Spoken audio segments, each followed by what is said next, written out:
Hey guys, welcome back to Meadow Green Homesteading. So today is a very hot spring day. It is extremely humid here in East Tennessee today. It's been like this for a couple days, so my wife Gabrielle is already up in the garden. She's trying to get the peas and strawberries picked for this morning, and she's waiting for me to come up so we can start getting the trellising put on our peppers. So this year we're using cattle panels for the trellising on our peppers. So we got to hang that. The T-posts are already in the ground. I have my T-post clips and my tools all ready to go. So let's head up to the garden and get straight to work.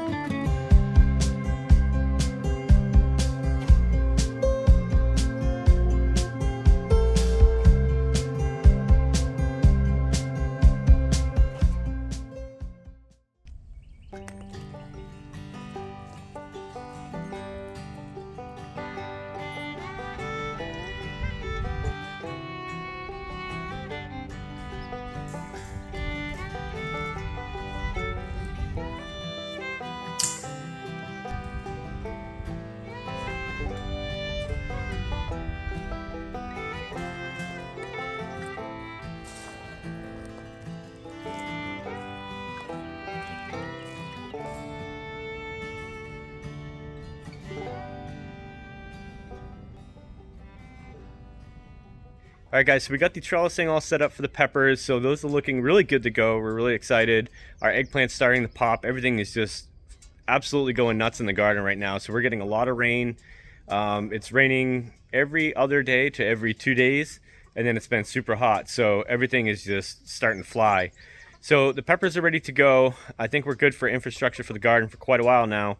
I've moved over to the barn where I'm addressing something else I've been wanting to fix for a little while.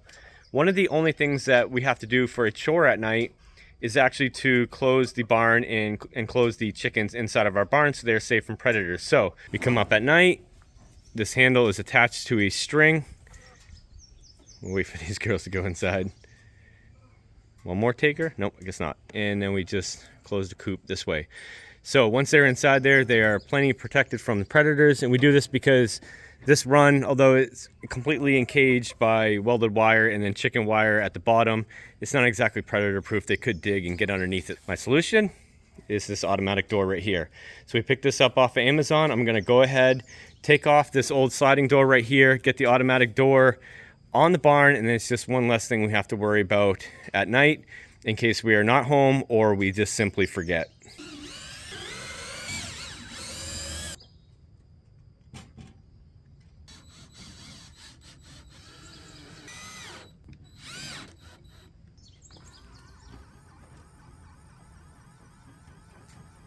Alright guys, so our automatic door is completely installed and it's looking really good. So all I did was just build a plywood frame in my wood shop and just completely mount this. That way I knew it was going to completely cover up the hole that was in the barn from the other doors. So these little automatic doors, we get them off of Amazon. They're like $69.99 plus tax, and they work really, really well. We have one on our layers coop.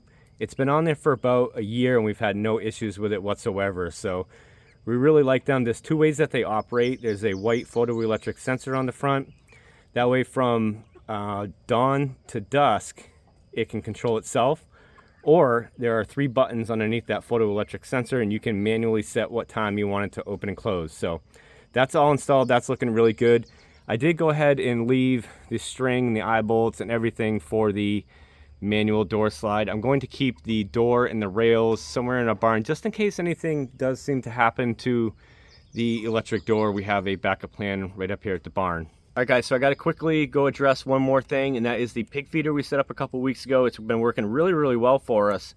If you haven't seen it, I'll show it to you guys. The only problem that we're really having right now with it is the pigs have figured out how to open the door vertically and actually pin it against the wall so it stays open. So I have to figure out a solution to actually push the door back down while they're feeding or after they're done feeding.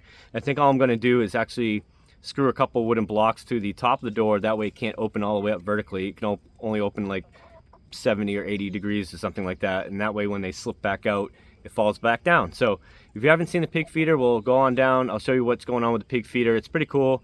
They're pretty cheap to build, and this one holds about 450 pounds of pig feed. We free choice our pigs, and so far it's been working really, really well. So they're really happy and they're growing very, very quick. We also have a small treat for them, and I'll show you guys what that is.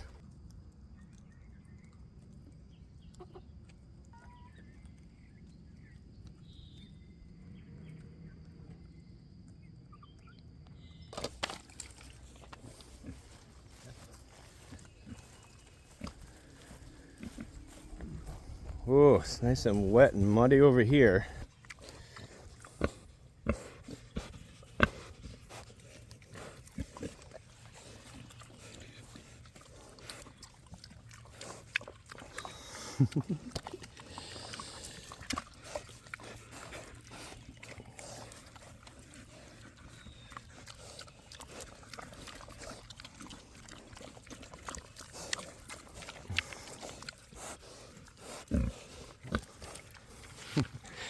Well, these guys really do love the strawberries. So Gabrielle will bring Doc some over a little bit later. So we don't really feed him by hand. He's a little less gentle, but we give him a little pile of strawberries and it makes him really, really happy. Oh, you guys are making a mess of this area. Oh boy.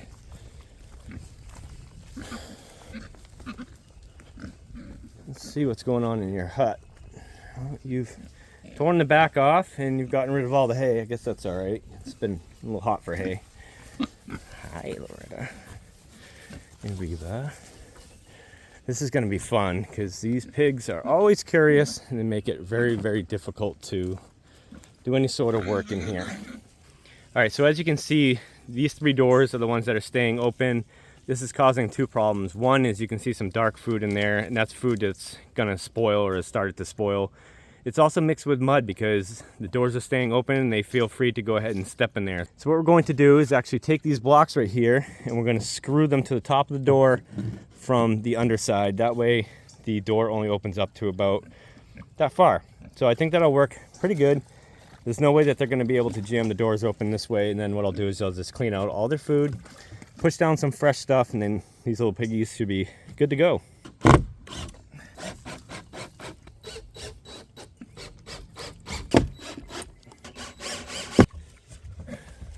That's exactly what I wanted right there. So now they can't open it all the way up. They're still kind of sticking their feet in there, but I don't know how to prevent that. So let's go ahead and we'll empty out all the old food that's in this feeder, push down some new stuff for them. And I think we got one more thing to do, and that's set up a waterer for the Salatin tractor. We got a Plasson waterer and we really need to get that going. So let's get this cleaned out and then we'll build up our water.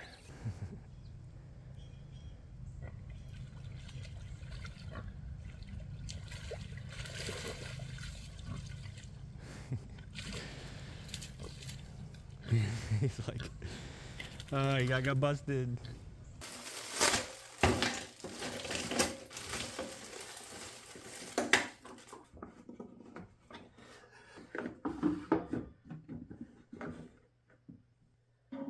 It slips right down over there.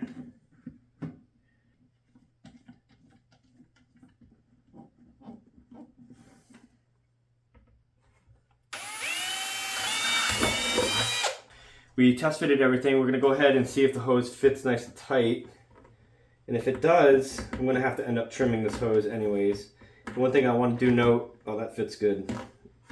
That's a nice tight fit. So we're gonna have to trim this hose. And one thing of note is I did cut the end of the hose at an angle and made it a lot easier to get in the hole. So that's exactly what we're looking for. It's about an inch up off the bottom of the bucket. It looks to be like it's going to be pretty watertight, so I'm really hoping that we don't have to use silicone or anything, which you're not supposed to have to. So let's go ahead. We'll put everything on the four-wheeler, head up to our chicken tractors, get this hose cut, hang the Plasson water, put a little bit of water in the bucket, and see if everything works.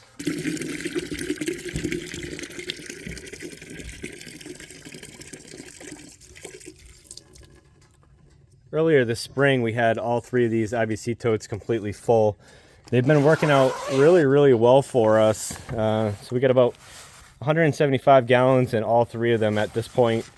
They were completely full. We had a little mishap. Somebody left the valve open and came back the next morning and they were all empty, but they filled up pretty well, pretty quickly. No settling to speak of on these. So we've had a lot of rain. The ground has been very saturated. Luckily, I think I got these things perfectly level and no shifting or anything like that. So glad to report that. This little guy right here is basically just holding up the weight of these pipes. It is a little heavy, so I threw that strap on. I got to go ahead at some point and put a little bit of a support arm on there. So we got our water all set. Got ourselves about 5 gallons. Let's throw this on the four-wheeler and then go set up our watering can.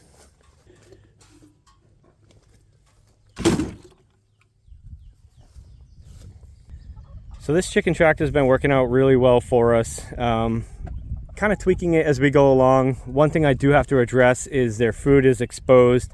We do keep a piece of metal roofing over the top of it to try and prevent rainwater from getting in there, but it does get wet, and I have to be really vigilant about making sure that we get all the wet and kind of spoiling food out of there as quick as possible.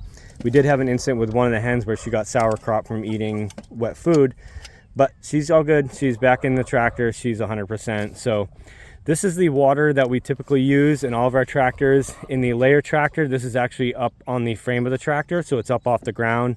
When I move the tractor, it just moves with the tractor itself.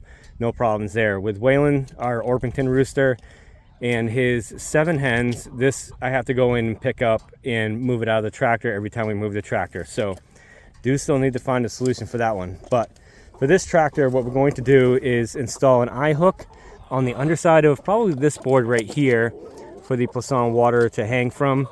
And then I'm going to set the 5-gallon bucket for water right here on this corner brace. So let's get the eye hook in, let's get our bucket in place, get our hose trimmed to length, and then we'll put some water in the bucket and see if we have any issues and go from there.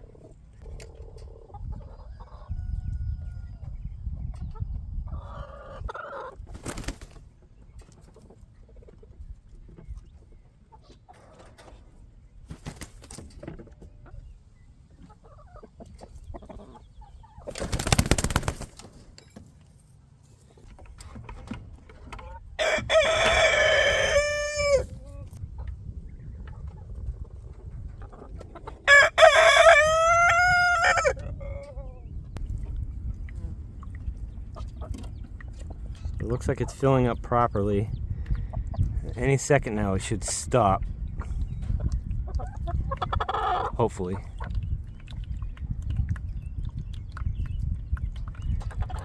And it's just gonna overflow. Alright, let's see if I can put you down and see what's going on with this. Alright, so I think we got this water figured out. So the black bell that's up underneath, I had to fill with water, so there is a little marking on it that says water line. I did not realize that. It does not say anything on the instructions, so YouTube saved the day. This thing is working pretty well. So it goes ahead, trickles. It's a little uneven right now, but you'll see this stream right here will stop a little bit before this one over here. The one on the left kind of trickles just a little bit, and the water does not overflow. So what I'm going to do is fill up the blue bucket right here, make sure all my hose is right where I want it. Fill this up, move the tractor, and see how well this works when we're moving the tractor. Because that's what we did all this for.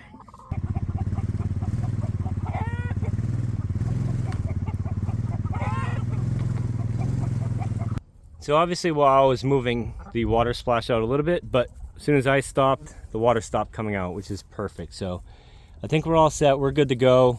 We got our 5-gallon bucket right here full. Got the lid back on, got the cover on the food. We're good to go. Well, spring is turning rapidly into summer for us. We've been focusing on the garden more than anything. We have peas and strawberries that are absolutely flying out of the garden right now. And that's been the focus for us, is just maintaining on the garden. So doing weeding, doing our daily picking, very little bit of that at this point, but just basic maintenance and pest control. So we haven't put a video out in about a week and a half because it's kind of boring stuff to watch, to be honest. I mean, I can't show weeding and whatever else we've been doing in the garden because nobody would want to watch that. But what we have been doing is actually taking some time. We had the Tennessee Strawberry Festival here in town. It's in Dayton, Tennessee, just north of Chattanooga. And if you're ever looking for a family-oriented event and you're in the Chattanooga area, I definitely recommend looking that up. They do live bands, carnival, food, gifts, like crafts and stuff like that. They do a car show. It's just an amazing time. It goes all week long, and thousands of people come into town to attend the festival. So we took some time off. We did some of that, did as much maintenance as we could on the garden. Next week we have a special kind of video coming out, and then after that it's probably going to be some more planting. So I hope you enjoyed this video. Thank you for tuning in today. Please hit that subscribe if you want to watch our homestead grow. We'll see you next time.